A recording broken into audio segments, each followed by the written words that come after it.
ಸಂಡೂರು ಪೌರ ಕಾರ್ಮಿಕರಿಗೆ ಹುಡಿ ತುಂಬುವ ಹಾಗೂ ಸಮವಸ್ತ್ರ ನೀಡುವ ಕಾರ್ಯಕ್ರಮ ಸಂಡೂರು ಪಟ್ಟಣದ ದೌಲತ್ಪುರ ರಸ್ತೆಯಲ್ಲಿ ಇರುವಂತಹ ಬೆಸ್ಟ್ ಫಂಕ್ಷನ್ ಹಾಲ್ನಲ್ಲಿ ಕೆಎಸ್ ದಿವಾಕರ್ ಅಭಿಮಾನಿ ಬಳಗದ ವತಿಯಿಂದ ಸಂಡೂರು ಪುರಸಭೆಯಲ್ಲಿ ಕಾರ್ಯನಿರ್ವಹಿಸುತ್ತಿರುವ ಮಹಿಳಾ ಪೌರ ಕಾರ್ಮಿಕರಿಗೆ ಹುಡಿ ತುಂಬುವ ಕಾರ್ಯಕ್ರಮ ಹಾಗೂ ಪುರುಷ ಕಾರ್ಮಿಕರಿಗೆ ಸಮವಸ್ತ್ರ ನೀಡುವ ಕಾರ್ಯಕ್ರಮವನ್ನು ಆಯೋಜನೆ ಮಾಡಲಾಗಿದ್ದು, ಈ ಕಾರ್ಯಕ್ರಮವನ್ನು ಉದ್ದೇಶಿಸಿ ಕೆಎಸ್ ದಿವಾಕರ್ ಮಾತನಾಡಿ ಡಾಕ್ಟರ್ ಅಂಬೇಡ್ಕರ್ ಅವರ ಜೀವನ ಚರಿತ್ರೆ ಹಾಗೂ ಆದರ್ಶ ಗುಣಗಳ ಬಗ್ಗೆ ಪರಿಚಯಿಸಿದರು.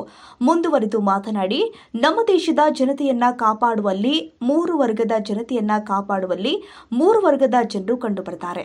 ಮೊದಲನೇದಾಗಿ ದೇಶ ಕಾಯುವ ಯೋಧರು, ಎರಡನೆಯದಾಗಿ ನಮ್ಮ ಧಾರ್ಮಿಕ ಚಿಂತನೆಯನ್ನ ಕಾಪಾಡುವ ಸಾಧು ಸಂತರು ಮತ್ತು ಮೂರನೆಯದಾಗಿ ನಮ್ಮ ಆರೋಗ್ಯವನ್ನ ಕಾಪಾಡುವ ದೃಷ್ಟಿಯಿಂದ ನಗರ ಸ್ವಚ್ಛತಾ ಕಾರ್ಯದಲ್ಲಿ ಶ್ರಮಿಸುವ ಪೌರ ಕಾರ್ಮಿಕರು ಕಂಡುಬರುತ್ತಾರೆ. ಹೆಚ್ಚಿನ ಸಂಖ್ಯೆಯಲ್ಲಿ ದೇಶದಾದ್ಯಂತ ತಮ್ಮ ಕೌಟುಂಬಿಕ ನಿರ್ವಹಣೆ ವಿಚಾರವಾಗಿ ಶಿಕ್ಷಣದಿಂದ ವಂಚಿತರಾದವರು ಈ ನಗರಗಳ ಸ್ವಚ್ಛತಾ ಕಾರ್ಯವನ್ನು ನಿರ್ವಹಿಸುವ ಪೌರ ಕಾರ್ಮಿಕರಾಗಿ ದಿನನಿತ್ಯ ಶ್ರಮಿಸುತ್ತಾ ಬಂದಿರುವ ಎಲ್ಲ ನನ್ನ ಅಣ್ಣ ತಮ್ಮಂದಿರು, ಅಕ್ಕ ತಂಗಿಯರಿಗೆ ಒಂದು ಕೃತಜ್ಞತೆಯನ್ನ ಸಲ್ಲಿಸುವ ಉದ್ದೇಶದಿಂದ ಈ ಕಾರ್ಯಕ್ರಮ ಏರ್ಪಡಿಸಿದ್ದು, ತಮ್ಮೆಲ್ಲರನ್ನ ಭೇಟಿಯಾದ ಈ ಕ್ಷಣ ನನಗೆ ಸಂತಸ ತಂದಿದೆ ಎಂದಿದ್ದಾರೆ. ಅದೇ ರೀತಿ ತಾಲೂಕಿನಲ್ಲಿ ಇರುವ ಸಾರ್ವಜನಿಕರಿಗೆ ಮೂಲಭೂತ ಸೌಕರ್ಯಗಳು ದೊರೆತಾ ಇಲ್ಲ. ಸರಿಯಾದ ಗಾಳಿ, ನೀರು, ಚಿಕಿತ್ಸೆ ಹೀಗೆ ಹತ್ತಾರು ಸೌಲಭ್ಯಗಳನ್ನು ಒದಗಿಸುವಲ್ಲಿ ಸ್ಥಳೀಯ ಶಾಸಕರು ವಿಫಲರಾಗಿದ್ದು, ಮುಂಬರುವ ಚುನಾವಣೆಯಲ್ಲಿ ಅವರಿಗೆ ತಕ್ಕ ಪಾಠ ಕಲಿಸಿ ನಿಮ್ಮ ಕಷ್ಟ ಸುಖಗಳನ್ನು ಆಲಿಸುವ ಹಾಗೂ ಅವುಗಳನ್ನು ಸಾಮಾಜಿಕ ಬದ್ಧತೆಯಿಂದ ನಿವಾರಿಸುವ ನಿಷ್ಠಾವಂತ ಜನಸೇವಕರನ್ನ ಆಯ್ಕೆ ಮಾಡಿಕೊಳ್ಳಿ ಅಂತ ಸಂದೇಶ ಕೊಟ್ಟಿದ್ದಾರೆ. ಶಿಕ್ಷಣವೇ ಶಕ್ತಿ ಎಂದು ಹೇಳಿ ಅವರು ಪ್ರತಿಯೊಬ್ಬರೂ ವಿದ್ಯಾಭ್ಯಾಸ ಮಾಡಬೇಕು ಎಂದು ಒತ್ತಾಯಿಸಿದರು.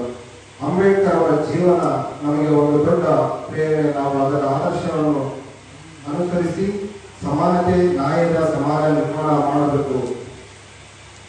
ಅವರು ವಿದ್ಯಾಭ್ಯಾಸ ಬಗ್ಗೆ ವಿವರ: ಪದವಿ BA university Bombay, master Columbia university America, PhD Columbia university London.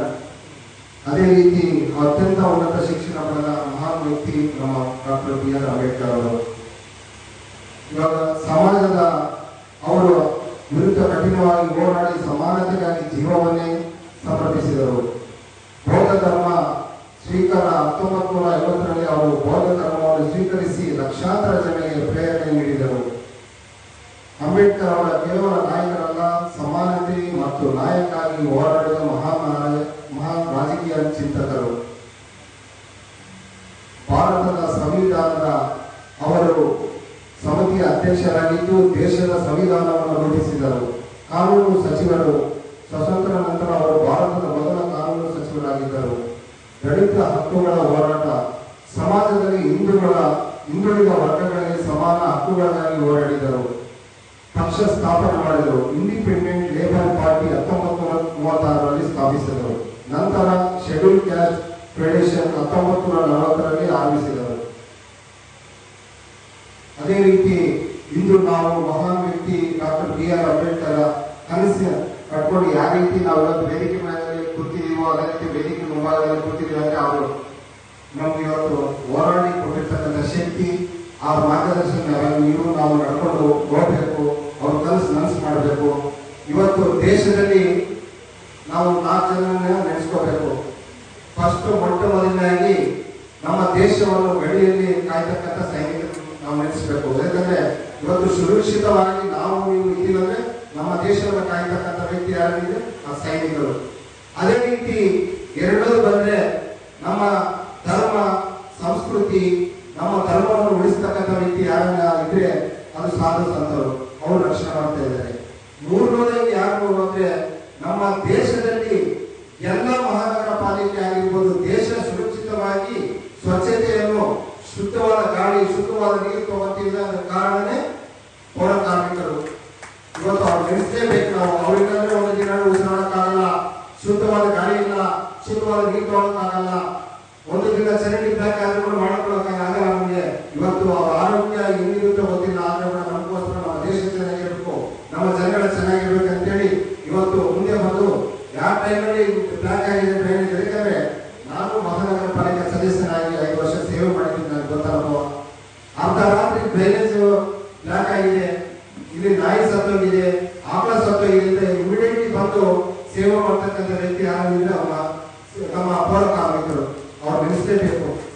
ಅದೇ ರೀತಿ ಇವ್ರಿಗೆಲ್ಲ ನಾನಿದ್ದೀನಿ ನಿಮ್ ಜೊತೆಗೆ ಅಂತ ಹೇಳಿ ಒಂದು ದೊಡ್ಡ ಶಕ್ತಿಯಾಗಿ ನಿಂತಿರ್ತಕ್ಕಂಥ ವ್ಯಕ್ತಿ ಮಹಾನ್ ವ್ಯಕ್ತಿ, ನಮ್ಮ ದೇಶ ಹೆಮ್ಮೆಯ ನರೇಂದ್ರ ಮೋದಿ. ಇವ್ರು ನೆನೆಸ್ಕೋಬೇಕು. ಯಾಕಂದ್ರೆ ಪೌರ ಕಾರ್ಮಿಕರನ್ನು ಗೌರವ ಕೊಡಬೇಕು, ಅವ್ರಿಗೆ ಉನ್ನತ ಸ್ಥಾನದಲ್ಲಿ ತಗೊಂಡೋಗ್ಬೇಕಂತ ಹೇಳಿ ಒಂದು ಕನಸು ಕಟ್ಕೊಂಡು ಇವತ್ತು ನಮ್ಮ ಬಿಜೆಪಿ ಪಕ್ಷದಲ್ಲಿ ಪೌರ ಕಾರ್ಮಿಕರು ಒಂದು ಸನ್ಮಾನ ಮಾಡಬೇಕು, ಅವ್ರು ಗೌರವಿಸಬೇಕಂತ ಹೇಳಿ ಒಂದು ಆದೇಶದಿಂದ ಇವತ್ತೆಲ್ಲ ನಾವು ಅಣ್ಣ ತಮ್ಮ ರೀತಿಯಲ್ಲಿ ಇರ್ಬೇಕಂತ ಹೇಳಿ ಹೇಳ್ತಾ, ಅದೇ ರೀತಿ ಇಲ್ಲಿ ಲೋಕಲ್ ರಾಜಕೀಯ ಮಾತಾಡಕ್ ಹೋಗಲ್ಲ. ಪೌರ ಕಾರ್ಮಿಕರು ಒಂದು ಕಟ್ಟಡ ಭವನ ಇಲ್ಲ, ಇಲ್ಲಿರ್ತಕ್ಕಂಥ ಶಾಸಕರು ಅದ್ರ ಬಗ್ಗೆ ಆಲೋಚನೆ ಇಲ್ಲ, ಇಲ್ಲಿರ್ತಕ್ಕಂಥ ಸಂಸದರುಗಳು ಆಲೋಚನೆ ಇಲ್ಲ. ಇವತ್ತು ಶುದ್ಧವಾದ ನೀರು ಕೊಡಕ್ಕಾಗ್ತಾ ಇಲ್ಲ, ಶುದ್ಧವಾದ ಗಾಳಿ ಇಲ್ಲ. ಇವತ್ತು ಬಹಳ ಪ್ರಾಮಾಣಿಕ ಸಮಸ್ಯೆಗಳು. ಆದ್ರೆ ಇಲ್ಲಿ ಸಮಸ್ಯೆಗಳು ಇಷ್ಟಿದಾವೆ. ಇವ್ರಿಗೆ ಯಾವ ರೀತಿ ನಾವು ಸಮಸ್ಯೆಗಳು ಬಗೆಹರಿಸಬೇಕಂತ ಹೇಳಿ ಆಲೋಚನೆ ಇಲ್ಲ ಶಾಸಕರಿಗೆ. ಅದೇ ರೀತಿ ಒಂದು ಕಾರ್ಮಿಕರಿಗೆ ಕಟ್ಟಡವನ್ನ ಕಟ್ಟಕ್ಕಾಗಲಿಲ್ಲ. ನನಗೆ ಗೊತ್ತಾಗಿದೆ, ನನ್ನ ಮಾಹಿತಿ ಎಷ್ಟೋ ಸಲ ಲೆಟರ್ ಕೊಟ್ಟು ಇವತ್ತು ನಮ್ಮ ಭವನ ಬೇಕಂತ ಹೇಳಿದ್ರು ಕೂಡ ಕೊಟ್ಟಕ್ಕಾಗ್ತಾ ಇಲ್ಲ ಅಂತ ಶಾಸಕರು ನಾವು ಪಡೆದಿದ್ದೀವಿ. ತಾಯಂದ್ರೆ ಮುಂದೆ ಬರ್ತಕ್ಕಂಥ ದಿನಮಾನಗಳಲ್ಲಿ ನಾವು ಬದಲಾವಣೆ ಮಾಡಬೇಕು. ಈ ಕ್ಷೇತ್ರ ಪೌರ ಕಾರ್ಮಿಕರ ಸಂಘದ ಅಧ್ಯಕ್ಷ ಮಲ್ಲಿಕಾರ್ಜುನ ಮಾತನಾಡಿ, ನಮ್ಮ ಕಾರ್ಮಿಕ ವರ್ಗವು ಹಗಲು ಇರುಳು ಎನ್ನದೆ ನಮ್ಮ ಪಟ್ಟಣವನ್ನ ಸ್ವಚ್ಛತೆಯಿಂದ ಕಾಪಾಡುವಲ್ಲಿ ಶ್ರಮಿಸುತ್ತಾ ಬಂದಿದೆ. ಕೆಲವರ ವಾಕ್ಚಾತುರ್ಯ ಬೇಸರ ತಂದರೂ ಕೂಡ ನಾವು ಅದಕ್ಕೆ ಕಿವಿಗೊಡದೆ, ನಾವು ಯಾವುದೇ ಜಾತಿ ಪಕ್ಷ ಅಂತಸ್ತನ್ನ ನೋಡದೆ ಯಾರೇ ಹೇಳಿದ್ರೂ ಕೂಡ ನಮ್ಮ ಕೆಲಸವನ್ನ ನಿಷ್ಠೆಯಿಂದ ಮಾಡುತ್ತಾ ಬಂದಿದ್ದೀವಿ. ನಾನು ಈ ಸೇವೆಗೆ ಸೇರಿ 25 ವರ್ಷಗಳಾಗಿದ್ದು, ನಮ್ಮ ಶ್ರಮವನ್ನ ಗುರುತಿಸಿ ಇದೇ ಮೊದಲ ಬಾರಿಗೆ ಎಲ್ಲ ಪೌರ ಕಾರ್ಮಿಕರನ್ನ ಒಗ್ಗೂಡಿಸಿ ಎಲ್ಲರಿಗೆ ಸನ್ಮಾನ ಮಾಡಿರುವುದು ನಮಗೆ ಸಂತಸ ತಂದಿದೆ ಎಂದು ತಮ್ಮ ಖುಷಿಯನ್ನ ಹಂಚಿಕೊಂಡಿದ್ದಾರೆ. ಹಾಗೇನೆ ನಮ್ಮ ಕಾರ್ಮಿಕ ವರ್ಗಕ್ಕೆ ಒಂದು ಸಂಘದ ಕಚೇರಿಯನ್ನ ನಿರ್ಮಾಣ ಮಾಡಿಕೊಡಬೇಕು ಅಂತ ತಮ್ಮ ಬೇಡಿಕೆಯನ್ನ ಇಟ್ಟಿದ್ದಾರೆ. ನನ್ನ ಜನ ಯುಗಗಳ ಕಾಲ ನನ್ನ